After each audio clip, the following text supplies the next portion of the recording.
So I am joined on the podcast today by Viv Gibson-Thomas. Welcome. Thank you, Emma. How are you? Musician extraordinaire. Yes. In joke, that one. I was just explaining to Viv that they're not actually my guitars. Couldn't resist, sorry. We are going to be talking today broadly about all things brand strategy, but more specifically around the kind of intersection of creativity and analytics and business thinking, that sort of left brain, right brain approach. So yeah, super interesting. Before we get into all of that, Viv, do you want to start by telling us a bit about yourself and giving us a bit of an overview, perhaps, of your career to date? Yes, absolutely. Thank you, Emma. I think, the intersection of creativity and business, or that right brain, left brain, is pretty much me to a T, which is obviously why we're having this conversation. So today I'm a brand consultant. So I'm working as an independent brand consultant and absolutely loving it. But I did start off back in the day as a copywriter in an ad agency, and I worked at ad agencies in Melbourne and New York, and I did that for about 10 years. And then I did some further study. So I went and did my MBA and Master of Marketing at Melbourne Business School before jumping over into the brand strategy world. So that's kind of where I've found that real sweet spot in the brand strategy world. I think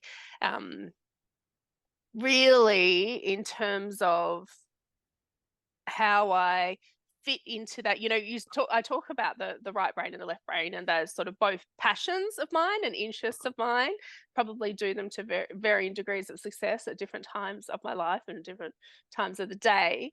But it really is a blessing and a curse. I think I would probably even frame the expression a curse and then a blessing, because I think for quite a long time it's taken me a while to figure out where I can find my place in terms of a professional space where it would actually enable me to dip into both of those areas. And I think today, brand strategy is kind of the answer, because it really is that bridge. It really does straddle that business world in terms of working at, discussing to the board or executive level or C-suites, the kind of commercial business drivers, how we're going to, get a return, achieve our financial objectives and what have you, and how we're actually going to use the tool of brand and creativity in order to achieve those successes. And then on the flip side, working with marketing, creative design, and how do we actually bring this brand to life in the most powerful, compelling, evocative way that is unique and distinctive and exciting, that will help us achieve what those business challenges are, what those consumer tensions are. And I love both. I absolutely love both. And I think sitting in the space as a consultant has been bit of a dream, because I can understand what the client's real challenges and issues are, and sort of get to the back of not only their, corporate or business challenges, but then also their challenges within their role. Why can't they get things over the line, or what are their greatest fears and concerns, and help them take on the journey, and really essentially give them the tools and the confidence to be able to own the creative, and then be able to brief creative, critique creative, and understand, the permission and the parameters of the brand. So that's pretty much, I don't know if that's the nutshell that you were ideally looking forward to. I could talk about this forever, especially with a bottle of wine in my hand. I mean, I should It's say. a good thing we're filming in the morning and not at 5-6 p.m. at night. Yeah, absolutely. So it is those the breach is one way that I like to say it. It's an interesting point, isn't it? Because I think one of the criticisms that's often leveled at, I'm going to use, the term marketing in its broadest sense, is that it doesn't speak the language of the business, and that it doesn't have sometimes that commercial lens and that commercial language to it. So I think that sense of bringing those two things together is essentially the answer, isn't it? It's how do you position the creative response, solution, while still addressing those business critical concerns. It's so true. And, unfortunately, and hopefully this is changing, but certainly in my career of the past 20 years, there definitely seems to be you kind of in a creative camp or you're in a business camp. Mm, Creativity is either an expense or an investment. And there's two different ways to sort of see it. And it's been absolutely brilliant and exciting to actually witness kind of the pulse within the business community and their attitude to creativity change over the years. I think previously, you hear things like, oh, it's the colouring in department, and it's mm, absolutely dismissed and its value is diminished. And so I'm a huge advocate for the power of creativity. And I think, 20 years ago, there weren't many people echoing those kind of sentiments. But over the years, that has really sort of changed and evolved, and especially as we've been able to improve in metrics and quantify it. But mm, there's definitely still is a tension between the marketing and the sales, or the marketing and the commercial world, or the CFO and the CMO. And I don't we are speaking different languages, but at the end of the day, we want the same outcome. We absolutely mm, want the same objective, to achieve success in whatever that looks like in that specific organization or for that brand. So, yeah, I'm all about, working together, sort of breaking down those language barriers, mm. essentially. How is New York? It Kind was of sounds great. like a dream when you say that. Oh, I worked in, an ad agency in New York. It's kind of the thing sitcoms are made of, isn't it? It's like it's the dream. It was amazing. It was amazing. Sex and the City is a documentary, not Yeah. a TV series. It was absolutely brilliant. I mean, to be working at Publicis, a publicist, in Herald Square in the center of town, they had a rooftop. There was the Empire State Building. It was so close to your head. Wow. You kind of got a sore neck, and it was amazing. And I think,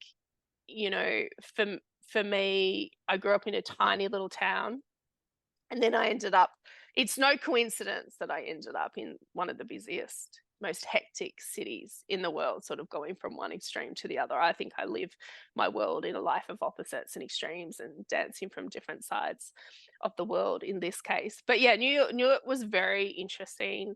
Um, we somewhat feel quite affiliated with America, I think, because we're so exposed to their culture and pop culture and what have you.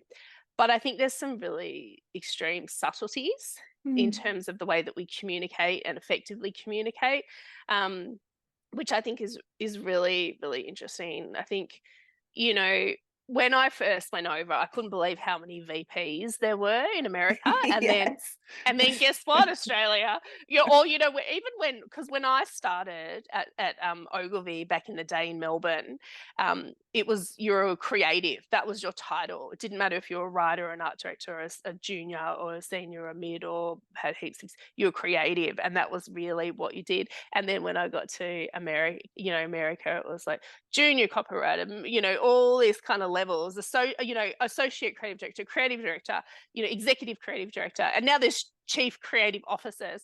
And guess what? That's what's happened to Australia too now, if you just peruse LinkedIn. But I guess those promotions or level, I don't know, there's a bit too much hierarchy for my liking. I think it sort of should all come back to different sorts of metrics. But New York was phenomenal. Took me about 10 years to get over New York. I think the only time I wished I wasn't there was during COVID. So, Yeah. like third story walk up. But yeah, phenomenal experience, made incredible friends. It was great in terms of working at Publicis, and being exposed to, I worked on some great brands there, Amstel Light and Cavassier, and a lot of those kind of alcohol based brands. Brookstone, got recognised from Cannes for some of the work there. It was really great. And then I actually worked for a small independent shop in Tribeca, which is kind of a digital agency, but they actually I was in the above the line team, but it focused on digital brands. So one of the biggest brands was Match.com, which was really Ah, interesting. Yeah. yeah, So it would be super interesting. super interesting. And that was at a real cultural point in time in the States where it was going from being, it was still very much sort of taboo or hush hush in Australia, like, oh, you know, oh, you can't, you don't, you have to Hmm. resort to online Yes. dating. Whereas in America, it was very much sort of the status quo. So Hmm. that was a really interesting kind of campaign to work on and things like that. But yeah, New York City, I haven't been back. I'm scared to go back. It's like, you know, Because you might never leave again. yeah, yeah, it's like falling in love again. Yeah. Yeah. Super cool. I have to say I'm quite envious of that experience. Oh, well, you've got the accent to prove that you're worldly as well. Yeah. But never, I've been to New York a number of times, but never lived and worked there. And it's always been, it's funny, I've often had this conversation with my husband. We've both got it as one of those things that kind of like we wish we'd done in our own careers, like lived in and worked in New York for a period of time. Hasn't happened as yet, Well, you know. plenty of time. But you know Exactly. well, you're probably more familiar with it than me, but the recruiters and headhunters Mm, are much more heavily relied upon in New York. Like I was, maybe it's because of the sheer scale of the industry and the size of the city, but excuse me, most of my jobs that I've had have always been through networks, you know, and mm, existing networks, especially in Melbourne when you want to jump ship, it's just, you know, yeah. who you know and coffee, a million coffees. But in the States, you just call up a Yeah. recruiter. It's much different. So maybe Spencer Lane can have There you go. a Brooklyn office or Yeah, maybe. something. Yeah, it's the same in London actually. I think it's just a scale of city thing. Yeah. But yeah, it is quite different. Um, Interested in when the sort of that sort of intersection kind of happened for you in terms of bringing in that more business oriented analytical side of things. Was that something that came through when you did kind of the further study or when you did your MBA, or was it something that you kind of, I guess, naturally gravitated towards? Yeah. In terms of, obviously we are our own people, right? So we think that we are normal, which is hilarious. Or, you know, you can only see the Normal world in our own minds, yeah. you can only see the world through your own eyes. So I think I've always had a right brain, left brain tension. And then only throughout time and through different periods of my life have I realized that this was unusual, so to speak. So back in the day, like, you know, as a primary school student, I was always very mathematical, love maths, you know, taught myself the abacus on school holidays. This is what happens when you're an only child and you don't have siblings to Only play. child too, yeah. Oh, there you go. Yeah. Yeah. We can relate to all the issues and qualities.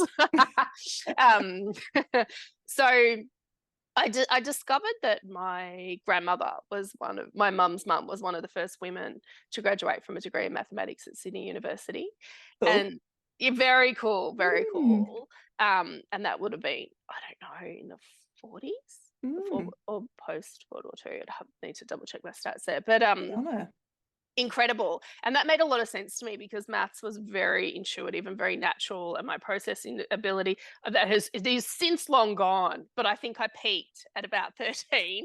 So I had this very strong maths thing. So the first time I discovered that there was kind of this unusual combination was when I was choosing my electives in like year 9, 10, 11, that kind of period. And so I absolutely love maths. Give me all the maths, give me every, you know, method special, give me all the maths.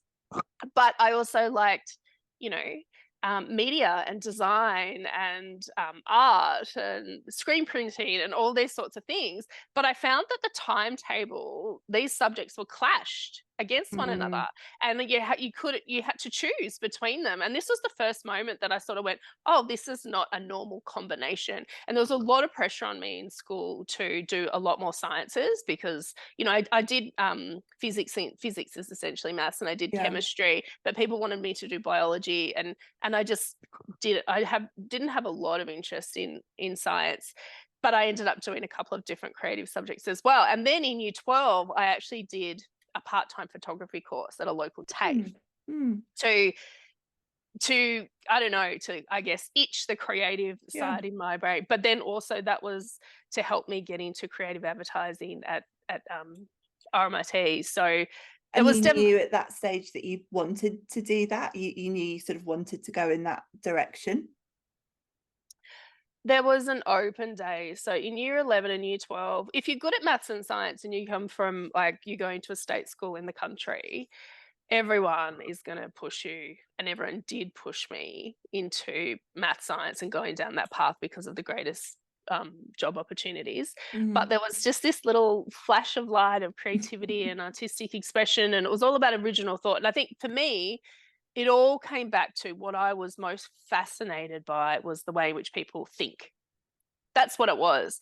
For me, that felt very creative, but it also felt quite mathematical and systematic, and understanding neuroscience and the brain Yeah.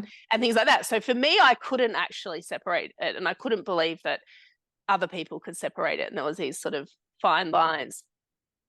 But when it came back to actually, oh, you asked me about when I knew that I wanted to do creative advertising. So it was all art science. So my preferences for university were at art science, Melbourne University, Monash, all of the whole kind of list, because I didn't want to be a mathematician. And then I went to an open day at RMIT and learned about creative advertising, and they were talking about the skills that you needed in creative advertising. And it was, if I can wipe the dust off my brains, it was a long time ago. It was very much about problem solving, analysis, and connecting with people. Those sorts.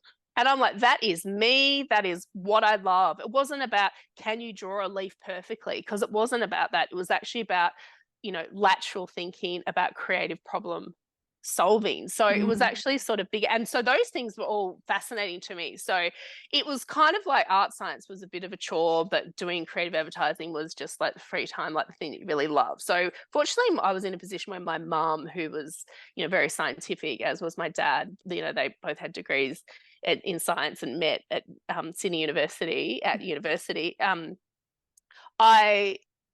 Fortunately, my mum encouraged me to follow that passion because I think she also had a little bit of a creative bent as well. So that's how I ended up in creative advertising, which was very interesting because when I was at uni, I was the person that could half 297 in their head, just to split A4 into A5 and things like that. But then when I jumped into other mathematical environments, which, that that muscle soon weakened a little bit.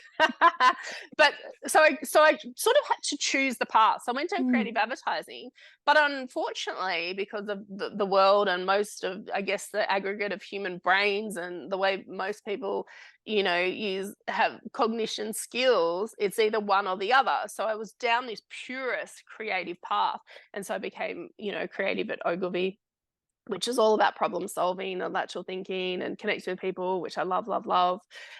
And then, that's what I did in New York as well. But it got to a point where I was like, oh, I just miss that other part of my brain. It's dormant and it's itchy, and I really want to get into it. And it's very interesting because when you're a creative in an ad agency, sometimes you kind of treated like children, which is, again, like that can be a great thing. But it could also be, it depends on what your interests are. But for example, if you're in a meeting and you have a creative presentation, then for me, I would be dismissed, right? It'll be like, okay, you guys can leave now. We're going to talk about the media and budget and stuff. And I was actually like, I actually want to be in this conversation too. So I think for me, it just became very narrow. That creative space was and I loved it, but I missed everything around it. So that's when I decided to go and do my MBA. And I remember my creative director at the time saying, oh, that's a very unusual thing to do.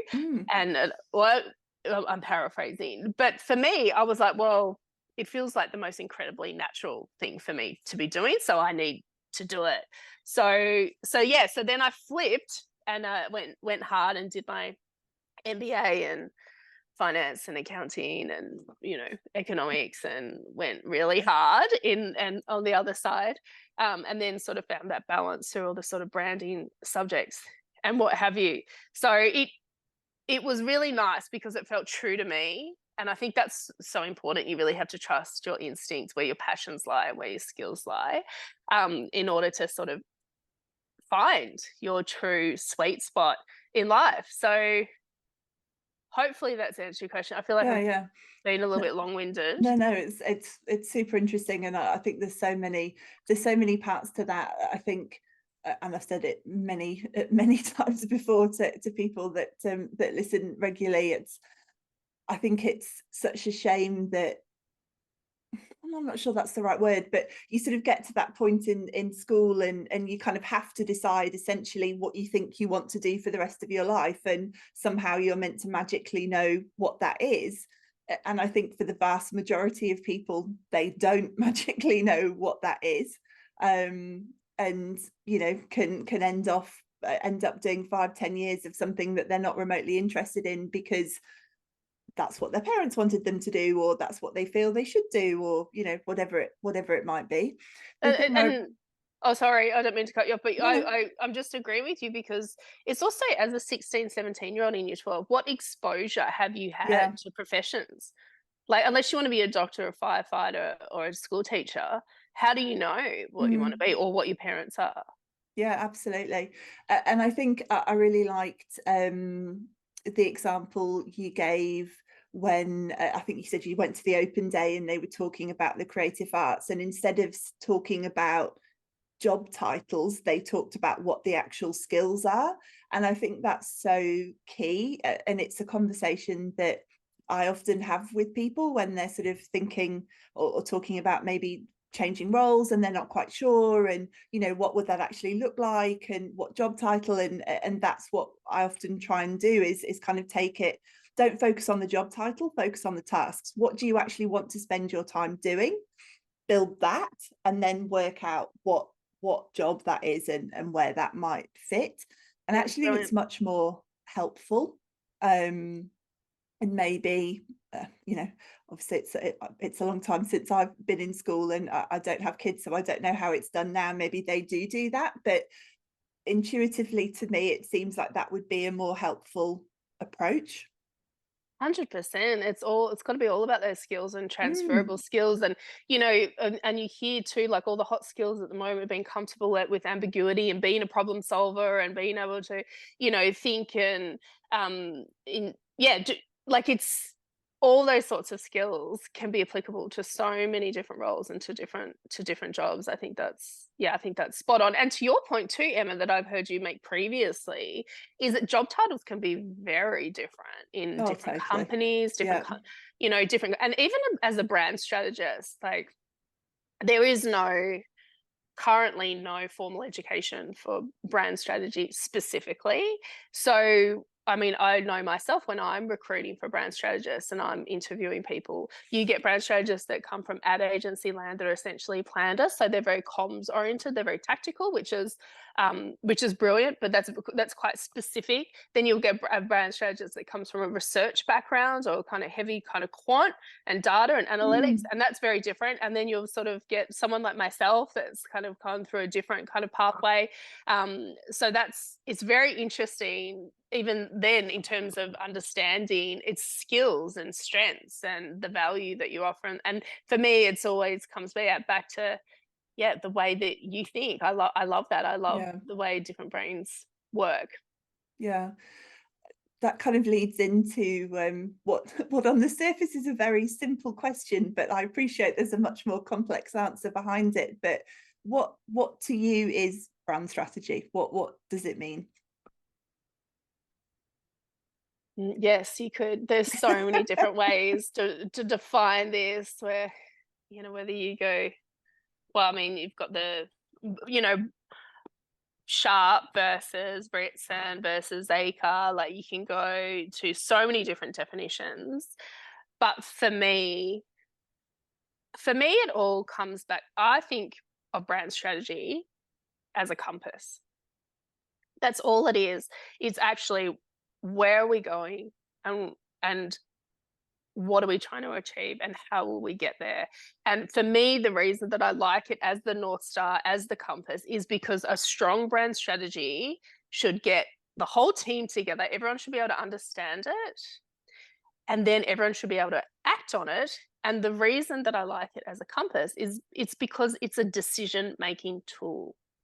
So for every sort of branding decision, of course, every marketing decision, that makes complete sense, that, you know, your brand strategy should help define what that looks like, whether, you know, whether it's your comms, whether it's your socials, whether it's owned, earned media, your PR, whether if you bricks and mortar, it's your retail, your VM, all of your consumer different touch points. But then it also goes into your business decisions as well, in terms of, well, what is our distribution model? What is the value that we're bringing? What is our pricing strategy? What are all these other sort of sentiments, all the way down to how do we onboard? How do we employ people? What type of people do we want to employ? How do we recruit for that? So for me, a brand strategy should be highly complementary to a business strategy. And it really is that compass in terms of it bringing everything together and empowering everyone, whatever role that they're in, brand or marketing or not, especially if not, to be able to make decisions based on that.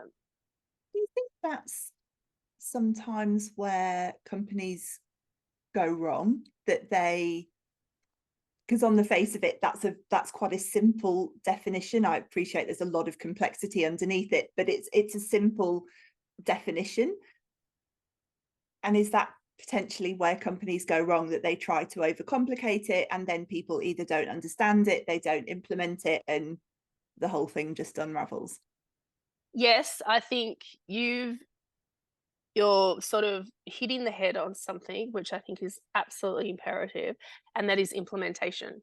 Mm, How do we implement this brand strategy throughout the entire organization, and how do we get everyone on board? And that is so much easier said than done. And that yeah. comes back to what we were saying originally.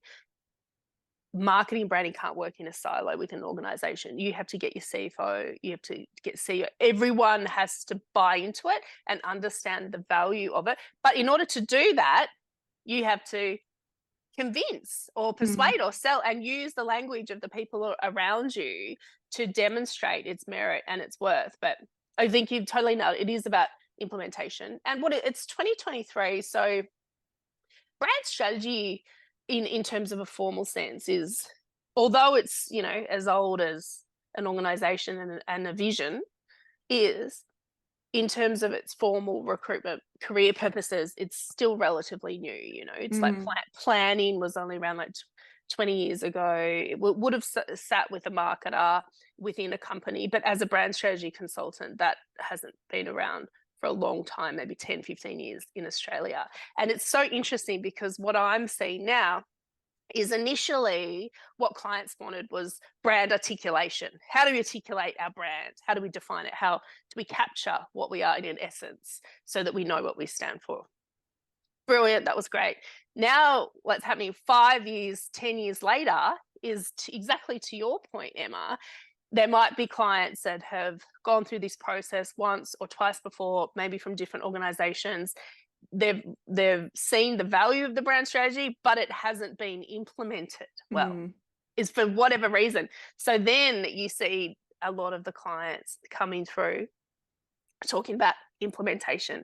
How do we engage more of the wider cross-functional teams? How do we get them on board? How do we get their voice? You know, how we've got, you know, people that are resistant, which is totally healthy, and I welcome criticism. I love a naysayer. I love converting a naysayer. That's one of my favorite things. But how do we engage them in the process? So it's a company-wide own process, and that's brilliant through interviews and workshops and what have you. So this implementation piece is so important, and you essentially need to create brand champions throughout the whole organization.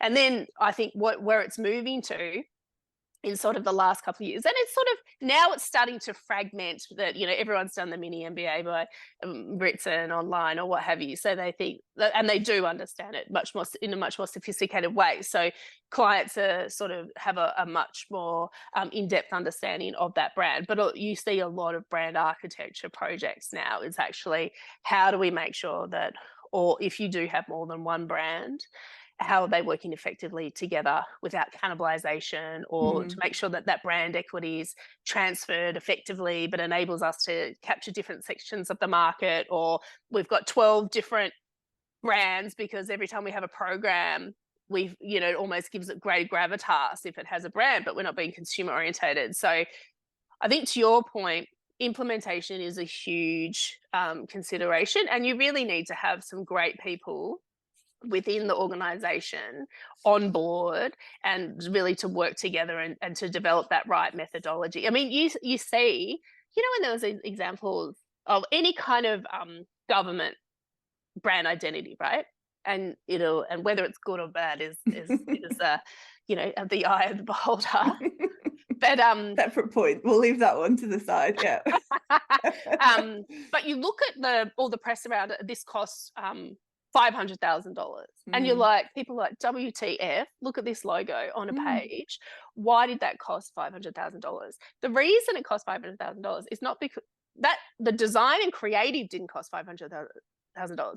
It was the consultation. It was the engagement. It was actually all the time and effort and energy that you had to get into the organization and understand it from different stakeholders' perspectives to recognize how they saw the challenges, how they saw the future, where the strengths were, where those weaknesses and risks and opportunities, and you know, and that's what actually costs the money.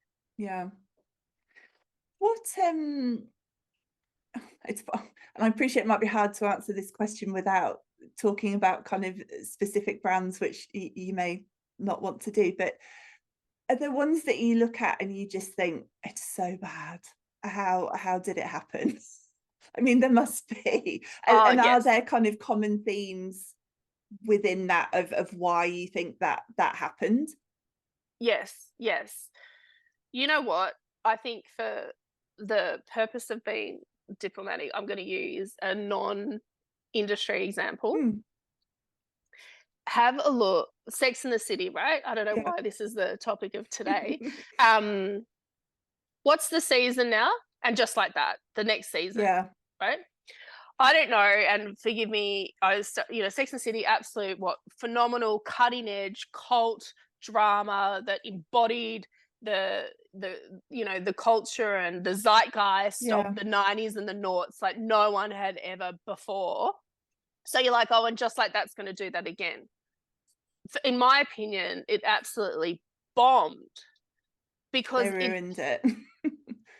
Because it doesn't have any of that same energy. I actually went back and watched the first episode of Sex and the City, episode 1. Now, the point that I'm getting to, I think there's too many stakeholders with too many competing priorities. That's whenever I see an ad on telly, if we're talking like 20 years ago, or like a brand or something in the media or what have you that's not right, for me, I immediately think of those poor people on this project who knew it wasn't landing. Because the chances are there are people that are crying behind this work that are well aware that it's not quite right. But it was the complexity of the decision-making structure and the stakeholders involved, and people had different priorities. And I would say that it wasn't set up in the right way. Yeah. And I think you could, going back to that show, I think you can see that, like, there's so many just random, like, why are we, it's such a shame. Completely overcooked. And then you're like, oh, we need to tick the diversity box. You know, like it's so okay, so we'll bring in a non-binary person in episode 2. We'll make sure that Carrie's got a new African American or some of an Indian culture. Like, it's so paint by numbers, isn't it? It's so paint by numbers. And I'm 100%. I love diversity, and we need to reflect that element of our world 100%. But it was so laboured, clunky, so incredibly clunky. Yeah, you should go back. You will, if you haven't, but go back, watch Sex and the City season 1, episode 1. It's unbelievable. It just still cuts through. Yeah, it's interesting, isn't it? Because it was at the time like such a cultural phenomenon. I remember I loved it, and I remember, God, this is how old I am, and it is. I bought the box set. You know, I had the full box set of all the episodes, and I would go back and and watch them, and they were still, as you say, they were still. You kind of, you're sitting there watching it, going, yeah, I've done that. Like, oh, that, yeah, that seems very familiar. But I certainly don't feel like that watching the new show, even though presumably that should still be a reflection of me, just Yes. later in life. But it doesn't Ah, feel like that. But it feels completely disconnected now, yeah, because you got highly affluent people going to, what are they going to wear to the Met Gala, and they're getting yeah, a late invitation. Like, it's yeah, like, this is so unrelatable. yeah. I could go on for hours about what's wrong with it, so I might ask another question, so I don't do that. Anyone listening who hasn't watched it, don't bother. Going back to that point about when when good strategy goes bad, it's potentially because there are so many competing stakeholders. Have you been in that situation, and what can you do to kind of wrestle it back? Yeah, it's very complex. So yes, absolutely, I've been in that situation. Um, I think what you have to do is you really have to zoom out, and you have to go big picture.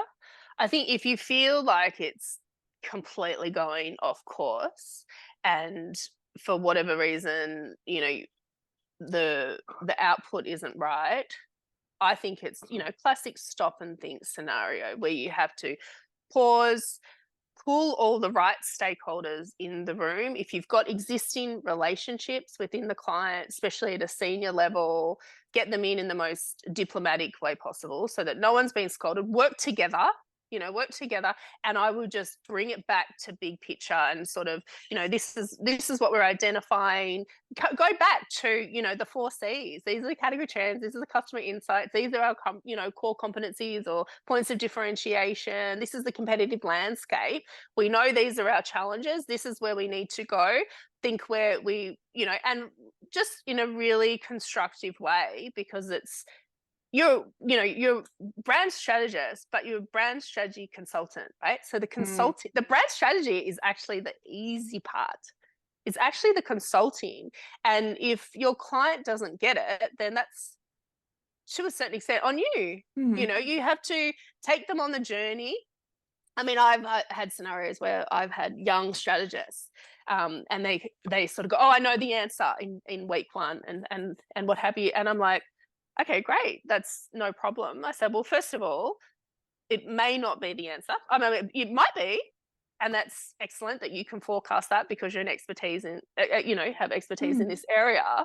But it may not be the answer. So they have that, bear in mind." But I said, "But your job is to actually help take the client on the journey to identify what's going on in the market, get them nodding at every point, understand it deeply and richly at every sort of juncture, every milestone, so that by the time we get to stage 3, where we're starting to make recommendations or have a solution, it's logical. They've bought into it. They've understood it all the way. And that is the answer." So I think it's when you have stakeholders, the strategy's gone wrong, there's complexity around the work. So you'd have to look at around the work. What's going on? Is someone leaving? Is someone new coming in? Is there tension within organization? There's typically always silos operating. How can you work with that? How can you resolve it?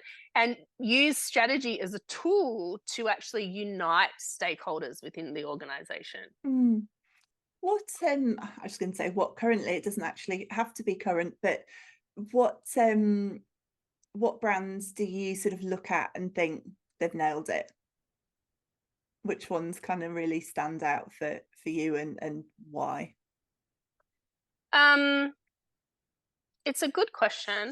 I think one of my favorite brands examples, just park their business operations to the side, but would have to be the Airbnb Travel Like a Local. I think what they've done incredibly well is understood their market, and it's as basic and simple and as day one at university, talk to customer benefits.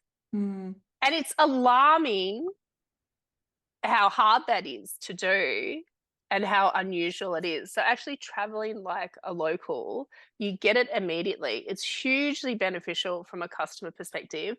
And I think that's unbelievable. Obviously, they rolled that out in terms of belonging anywhere. I think, Mm. these sentiments and the overlays of that, I think are really, really powerful. For a double-sided accommodation-based market, it's pretty remarkable that they were able to pinpoint their brand like that. Yeah. And is that I said it earlier when we were first started talking about it, that something that, with the compass idea, that the idea is very simple, but obviously there's a lot of complexity behind it. Do you think there's a correlation between the simplicity of the message and how effective it is? Is that in essence, good brand? Terrible phrase, but you know what I mean?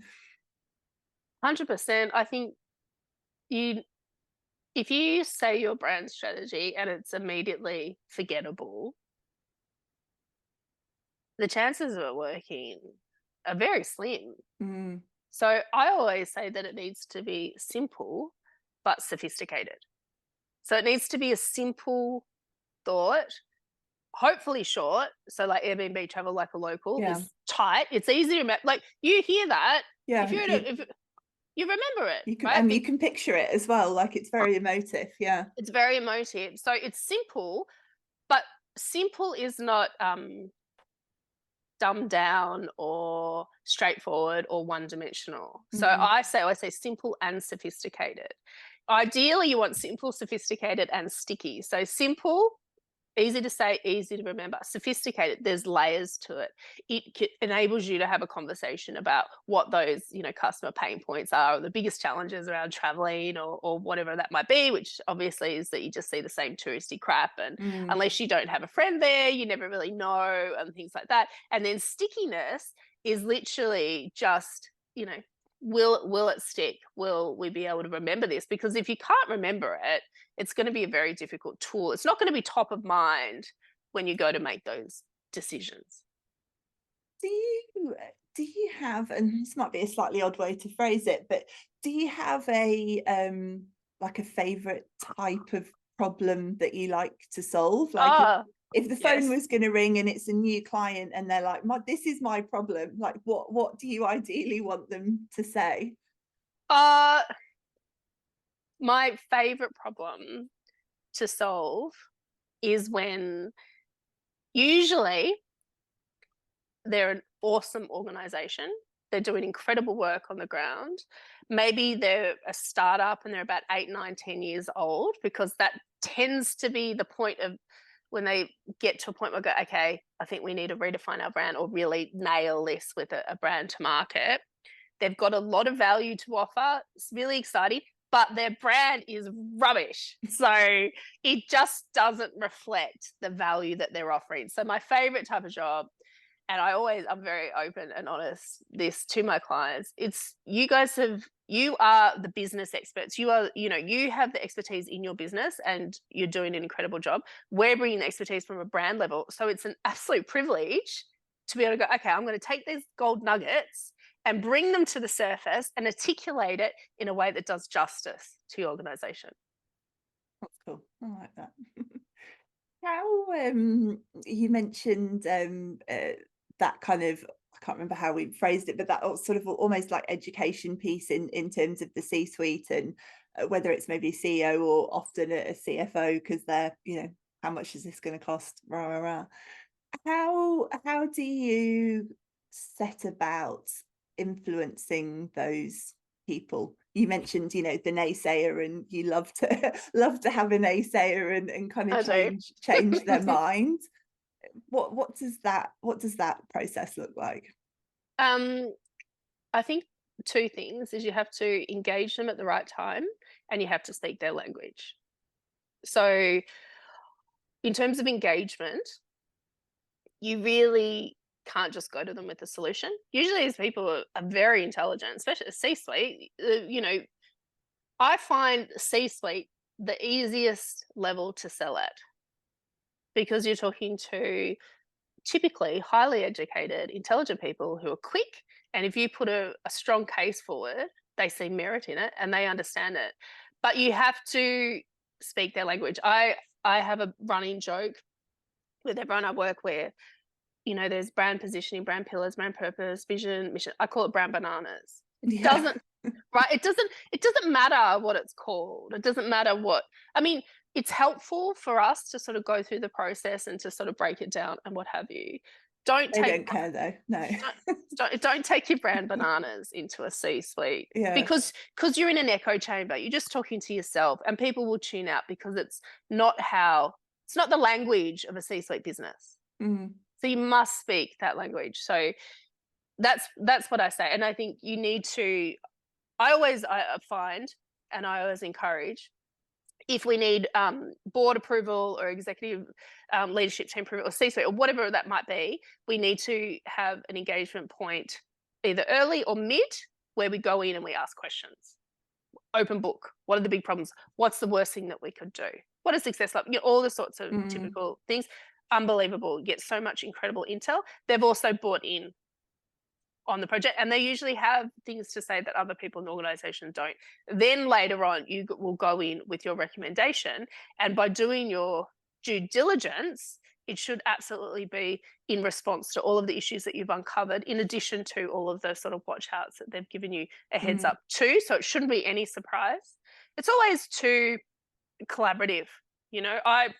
I might know branding best, they know the business best. If something's not landing quite right, that is, for me, a golden opportunity. You're like, okay, what's it missing? Yeah. What We've is missed this something. Yeah. what's this secret sauce that we're missing? And tell me about it. So it is an incredible opportunity to do that. So I think it's engagement, and you have to speak the right language. I love your question there about what's the worst thing that we could do. What type of answers do you get to that? I think a lot of people, there's so many marketing brand consultants now. So there's a lot of fatigue, engagement fatigue. So, you have your interviews and you have your recommendations, and I think, almost to come back to your point, is it just goes nowhere.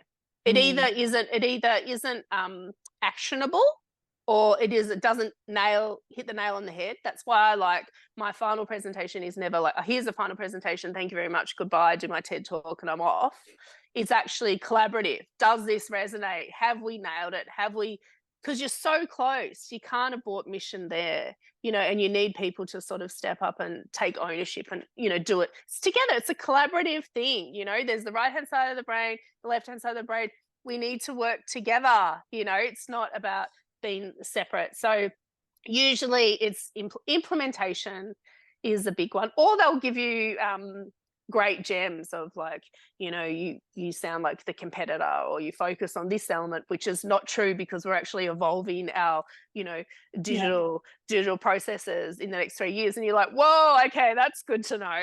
All this, because it's very much about future proofing as well. So often at that level, they understand where the organization's going from a big picture, future perspective. Whereas, typically when you're talking to more sort of, people on the ground, they're caught up in the cycles of whatever measurable cycle they're working towards, whether it's quarterly, 6 months, annually. So their vision for the brand is a little bit different.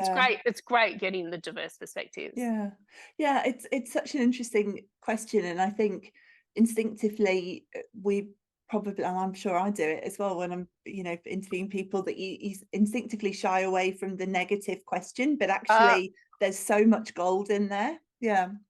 Totally. And I think with brand, because there can be skeptics of brand, and good on them. Absolutely, I welcome that skepticism, but also welcome transparency. So what are your fears as well? What are the problems? What are your watch outs for us, and things like that, which I think is hugely valuable, and you really get some gold in that way too. And potentially it stops you going down what might ultimately be a cul-de-sac, because they've already told you not to do it. 100%. Like I mean, and let's be honest, like, it is, like, to your point, a little bit counterintuitive, but it's brilliant intel. It's Yeah. brilliant. Like everyone in the room is listening, Yeah. when you ask those questions. Yeah. Yeah. Good question. I like it. I'm going to start using that question myself. Go for it. Final question, Viv. Always the final question. What do you know now that you wish you knew then? I think, Other than don't watch the new season of Sex and the City. It's not oh my worth God, it. I'm really not even into that show. I don't know why I've anchored so much on that. Hopefully I'm not defined by Cosmos and breaking up on post-it notes. It's the classic quote is, you can do anything, but you can't do everything.